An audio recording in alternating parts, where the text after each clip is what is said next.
Adek. Terimalah salam Dharma dari Cici. Namo Buddhaya. Gimana nih? Kabar kalian selalu sehat ya? Sebelum belajar, marilah kita berdoa. Terpuji Buddha, Dharma dan Sangha, inilah waktunya ku belajar. Aku belajar bersungguh-sungguh agar mama papa bahagia. Semoga semua bahagia. Sabe sata bawantu sukitata. Semoga semua makhluk hidup berbahagia. Sadu, sadu, sadu, sadu. Nah, di sini Cici akan menjelaskan macam-macam puja bakti. Yang pertama, macam-macam puja bakti itu ada kebaktian umum. Apa sih Ci kebaktian umum? Kebaktian umum adalah kebaktian dilaksanakan secara bersama-sama di wihara, cetya ataupun candi. Contohnya, kebaktian umum yaitu kebaktian dewasa atau lanjut usia, kebaktian sekolah minggu, dan kebaktian hari raya. Kebaktian umum dibedakan menjadi dua macam. Nah, kenapa dibedakan dua macam, Ci? Kalau boleh tahu apa aja? Oke, Cici jelaskan. Apa aja itu dua macam? Yaitu kebaktian yang dihadiri biku dan kebaktian yang tidak dihadiri biku. Berlindung kepada Trirana dan tekad melaksanakan Pancasila. Ketika biku akan ceramah, umat membacakan parita, permohonan, ceramah, aradhana, dhammadesana. Nah, yang kedua ada kebaktian sekolah. Apa sih Ci kebaktian sekolah? Kebaktian sekolah adalah kebaktian dilaksanakan sebelum dan sesudah pelajaran agama yang dilaksanakan. Di dalam kebaktian ini, pembacaan doa tidak mengikat dan mengikuti kebiasaan di sekolah tersebut pada umumnya. Sebelum pelajaran agama Buddha dimulai, siswa dan guru membacakan parita naskah makargata. Setelah pelajaran selesai, siswa membacakan kembali namaskara gata dan wihara gita dan namaskara. Tujuan kebaktian di sekolah agar para siswa lebih yakin terhadap kebenaran Buddha Dharma. Tujuan lainnya ialah mempengaruhi batin siswa agar lebih tenang dan konsentrasi dalam belajar. Hal yang perlu kalian perhatikan dalam kebaktian di sekolah adalah mempersiapkan suasana tenang dan batin yang damai.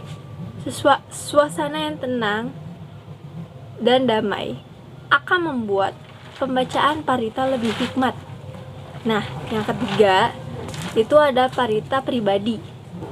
Kebaktian parita pribadi, kebaktian dilakukan oleh perorangan atau keluarga. Biasanya dilaksanakan di rumah akan tetapi terhadap pula umat Buddha yang melaksanakan kebaktian di wihara atau citya. Pengaruh lainnya, puja adalah pimpinan kebaktian dalam puja bakti terhadap sikap hormat yang perlu dilakukan agar lebih hikmat. Sikap hormat ketika puja bakti yaitu seperti ini: bersujud atau namaskara dengan 5 titik sentuh lantai.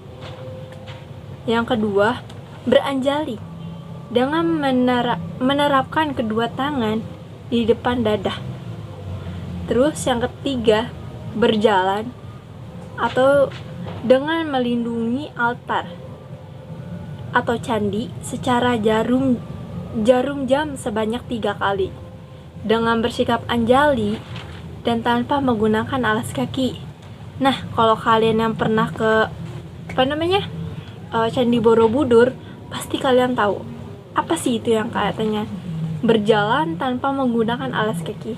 Sekarang yang keempat, sopan santun di wihara. Mengunjungi wihara sebaiknya menggunakan tata karma atau sikap hormat.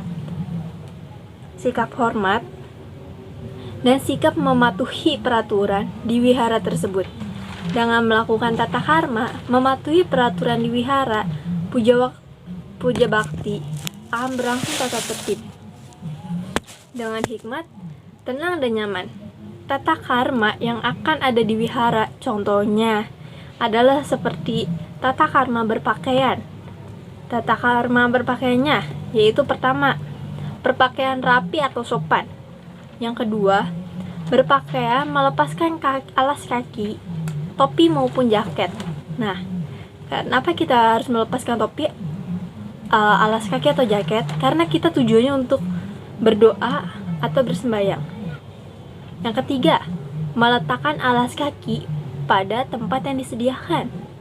Tuh tata karma berpakaian. Sekarang Cici punya tata karma pikiran bersih saat masuk halaman wihara.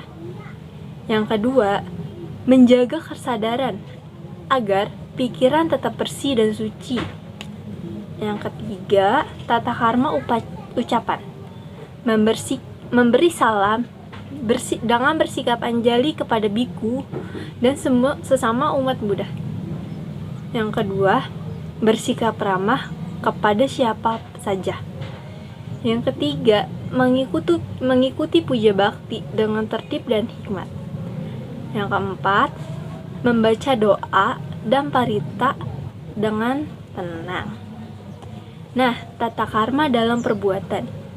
Yang pertama, memasuki ruang puja bakti dengan bersikap anjali. Yang kedua, sebelum dan setelah meninggalkan ruang puja bakti, bersujud atau namaskara di hadapan altar Buddha. Yang ketiga, mendengarkan ceramah atau cerita dengan tenang. Yang keempat, bermeditasi dengan serius. Yang kelima, bersikap sopan, tenang, tidak berbicara atau berisik, dan tidak lari-larian. Nah, siapa tuh yang pernah lari-larian? Yang keenam, mematikan mobil punch ketika puja bakti. Seperti HP, kalian kalau lagi puja bakti nggak boleh memain HP ya. Yang ketujuh, membuang sampah pada tempatnya. Nah, kalian harus membuang sampah kepada tempatnya agar kita selalu bersih. Yang ke-8, tidak makan atau minum ketika di ruang di puja bakti. Nah, ketika di dharmasala, kalian tidak boleh membawa minuman atau enggak makanan. Nah, yang ke-9, tidak melanjurkan kaki di depan altar. Menjulurkan kaki di depan altar itu seperti kakinya lurus ke depan. Nah, yang ke-5, Cici punya 5 tata karma. Tata karma yang kelima. Nah, berarti tata karma yang terakhir dong. Tata karma yang kelima, tata karma terhadap biku atau bikuni. Menghormati dengan bersikap anjali dan memberi salam atau bernamaskara. Yang kedua, dengan dengan sopan memanggil biku dengan panggilan bante. Yang ketiga, dan biksu dengan memanggil suhu atau sifu. Yang keempat, berhenti sejenak jika berpapasan dengan anggota sangha, bangun jika sudah duduk, dan memberi tempat yang baik kepada anggota sangha. Yang kelima, duduk di tempat yang tidak lebih tinggi dari biku atau bikuni. Yang keenam, bila bicara dengan anggota sangha yang berbeda jenis, sebaiknya dilakukan di tempat yang telah terbuka. Nah, sekian dari Cici, itu aja deh yang Cici jelasin. Semoga kalian paham ya. Kalian tetap selalu sehat ya di sana. Tetap rajin belajar dan selalu stay untuk sekolah minggu. Sekarang doa penutup ya. Terpuji Buddha, Dharma dan Sangha, inilah waktunya aku makan. Aku bersyukur, terima kasih pada yang siapkan makananku. Semoga semua bahagia. Sabe sata bawantu sukitata. Semoga semua makhluk hidup berbahagia. Sadu, sadu, sadu. Tetap semangat ya untuk belajar. Dadah.